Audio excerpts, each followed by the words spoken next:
करना चाहती है उषा जी। नमोस्तु गुरुदेव, नमोस्तु गुरुदेव। मेरा प्रश्न है कि हम जैसे आजकल मोबाइल में जिनवाणियाँ आ जाती हैं, लिखी हुई है जिनवाणी का सारा प्रोग्राम प्रोसेस होता है, तो सब लोग बैठ करके जिनवाणी विराजमान ना करके हम उसी में से स्वाध्याय कर लेते हैं, उसी में से पढ़ लेते हैं, तो ये हमारी विनय है या नहीं? हम ऐसा मैं करना आपका चाहिए? प्रश्न नहीं समझा। क्या? जैसे मोबाइल में मोबाइल्स जिनवाणी में? है। अच्छा। हाँ। अच्छा, देखिए, सबसे पहली चीज़ तो मोबाइल से पढ़ने में जो भगवों की स्थिति बनती है वह बन ही नहीं सकती है। अगर लंबा समय आपको अध्ययन करना है, आप मोबाइल पे बिल्कुल नहीं पढ़ सकते हैं। उससे आँखों में इतना जोर आता है, आपको नहीं समझ में आता, लेकिन वह आपको बहुत लंबे समय आप उस छोटे से स्क्रीन पर या बड़ी स्क्रीन लैपटॉप पे भी, तो वह बनता ही नहीं क्रम में। और फिर देखिए, एक है द्रव्य श्रुत।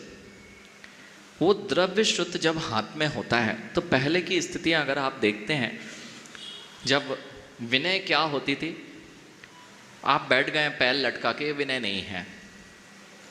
जब जिनवाणी माँ को विराजमान किया जाता था, सामने लाल कारपेट होता था, लोग वहाँ बैठे होते थे तो पीछे से आवाज़ आती थी, सावधान जिनवाणी माँ पधार रही है, और व्यक्ति हाथ में जिनवाणी, सिर पर जिनवाणी लग के उस बहुमान से लाता था कि जगत में इससे बड़ा कोई मेरे लिए उपकारी नहीं है।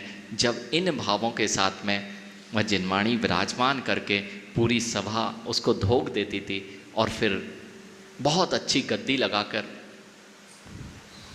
ये पलासना, ये जो बिछाते हुए, जितना अच्छा आप देंगे उतना अच्छा आपके भाव होंगे और उतना अच्छा पुण्य का आश्रय आप करेंगे। एक बात ध्यान रखना, भोजन तो लोग 50 रुपए का ही करते हैं, एक बार में आप 50-100 रुपए का ही भोजन करते हैं, लेकिन मैंने देखा है कि लोग 1000 और 5000 की थाली भी खा के आते हैं। सतीन भैया, भोजन तो 100-50 रुपए में आ जाता, पेट भरता है, जिससे बड़ी होटल में किस बात के पैसे दिए जाते हैं? बाहर से तुम कीमत बढ़ा दी जाती है। बाहर का जितना अच्छा रूप से आप उसे विराजमान करेंगे, उससे आपके भाव बदलते हैं। 100 रुपए की चीज़ का तुम 1000 रुपये थाली दे के आ जाते हो। देखे आते हो कि नहीं? बस ऐसे ही, यानी मोबाइल में पढ़ोगे तो रील जैसे निकाल दोगे, और जिनवाणी में पढ़ोगे तो वह रील जैसा नहीं निकलेगा, वह तुम्हारे अंदर जाने में प्रवेश करेगा। और एक बात ध्यान रखें, जब भी आप पढ़ते हैं तो आप मात्र पढ़ते ही नहीं हैं, आपके साथ में आपके हाथ भी, आपकी आँखें भी उस पृष्ठ को याद रखती हैं। जैसे किसी ने लिख लिया है तो वो पृष्ठ भी याद रहता कि मैंने कहाँ लिखा था।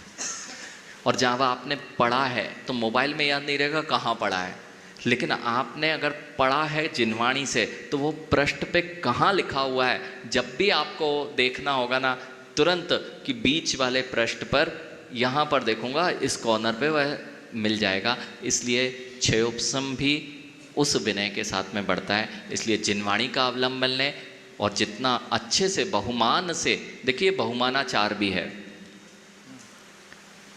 सम्यक ज्ञान के 8 अंग में बहुमानाचार है, ये सब बहुमान देना है। और जितना विनय करोगे उतनी विद्या आती है, यह बात निश्चित है। विद्या पढ़ने से मात्र नहीं आती, विद्या विनय पूर्वक पढ़ने से आती है, इसलिए उसका ध्यान रखना विशेष जरूरी है। नमोस्तु गुरुदेव।